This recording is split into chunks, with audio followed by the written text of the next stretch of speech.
আমি শ্রদ্ধার সাথে স্মরণ করছি আমার সেই ভাই বোনদের যারা নিজের বুক বুলেটের সামনে উন্মুক্ত করে দিয়ে আমাদের আবারও স্বাধীন করে নিজেরা স্মৃতি হয়ে গিয়েছেন।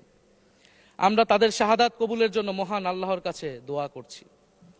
একই সাথে আহত ও পঙ্গু জুলাই যোদ্ধা ভাই বোনদের প্রতি আমার সবটুকু আবেগ, শ্রদ্ধা আর ভালোবাসা দিয়ে কৃতজ্ঞতা জানাচ্ছি।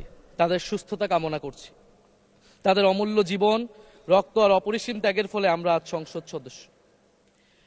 24-এর গণ অভ্যুত্থানের বৈষম্য বিরোধী ছাত্র আন্দোলনের নেতৃত্বে অংশ নিয়েছিল ছাত্র, শ্রমিক, কৃষক, শিক্ষক, অভিভাবক, সাংস্কৃতিক কর্মী, আলেম সমাজ, তরুণ সেনা অফিসার ও সৈনিকগণ ও প্রবাসী বাংলাদেশি ভাই ও বোনেরা।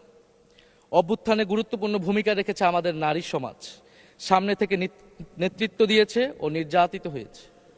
আন্দোলনে প্রাইভেট বিশ্ববিদ্যালয়, মাদ্রাসা ও স্কুল কলেজের ছাত্রছাত্রীদের ভূমিকা ছিল তাৎপর্যপূর্ণ।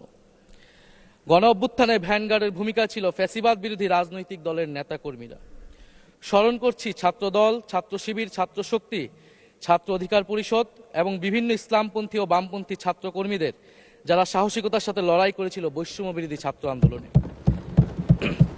মাননীয় স্পিকার, 24 মানে কেবল 24 না, এর পিছনে রয়েছে বিশাল প্রেক্ষাপট। আমি স্মরণ করছি 47-এর আজাদির লড়াই, 71-এর মহান মুক্তিযুদ্ধ এবং 24-এর ছাত্র জনতার গণ অভ্যুত্থান এবং সকল জাতীয় শহীদকে। এ সকল ঐতিহাসিক জাতীয় সংগ্রামের ধারাবাহিকতায় আজকের বাংলাদেশ গৌরব নিয়ে দাঁড়িয়ে আছে। স্মরণ করছি পিলখানা হত্যাকাণ্ডের শহীদ, শাপলা হত্যাকাণ্ডের শহীদ, মোদী বিরোধী হত্যাকাণ্ডের শহীদ, ফ্যাসিস্ট আমলে গুম হওয়া ব্যক্তিদের স্মরণ করছি। 18 সালের কোটা সংস্কার আন্দোলন ও নিরাপদ সড়ক আন্দোলনে ছাত্র কিশোরদের অকুতোভয় সাহসকে স্মরণ করছি। স্মরণ করছি আমাদের ভাই শরীফ ওসমান হাদী, যিনি তার সাহসিকতার মাধ্যমে বাংলাদেশকে একটি ইনসাফ ভিত্তিক বাংলাদেশ হিসেবে গড়ে তুলতে চেয়েছিলেন। তিনি আর আমাদের সাথে নাই। আমরা ওসমান হাদী ভাইকে স্মরণ করছি। শহীদ আবরার ফাহাদ ও শহীদ ফেলানী খাতুনকে স্মরণ করছি, যারা ভারতীয় আধিপত্যবাদের বিরুদ্ধে লড়াই করে বাংলাদেশকে আজকের এই জায়গায় নিয়ে এসেছে। 24-এর ছাত্র জনতার গণ অভ্যুত্থানে মাঠের নেতৃত্বের একেবারে সামনে থাকার কারণে আজকের দিনটি আমার জন্য একই সাথে আবেগের, কষ্টের ও আনন্দের। আমাদের সংগ্রামের সাথী শহীদ আবু সাইদ, শহীদ মুগ্ধ, শহীদ ওয়াসিব, 4 বছরের শিশু আহাদ, 6 বছরের শিশু রিয়া গোপ সহ প্রায় 150 শিশু শহীদ। মাননীয় স্পিকার, পুলিশের এপিসি থেকে ফেলে দেওয়া শহীদ ইয়ামিন, সাভারের আশুলিয়ায় ভ্যানের উপরে জীবন্ত অবস্থায় আগুনে পুড়িয়ে মারা কিশোর শহীদ সজল সহ অগণিত মানুষের স্মৃতি আমাকে প্রচন্ডভাবে নাড়া দিচ্ছে। মাননীয়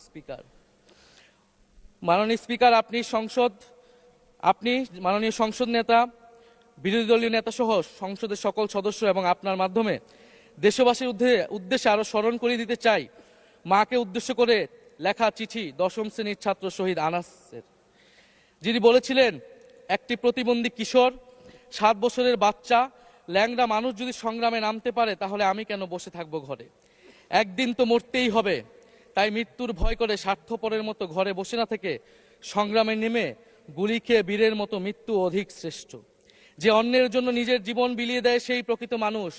আমি যদি বেঁচে না ফিরি তবে কষ্ট পেও না, গর্বিত হয়েও জীবনের প্রতিটি ভুলের জন্য ক্ষমা চাই।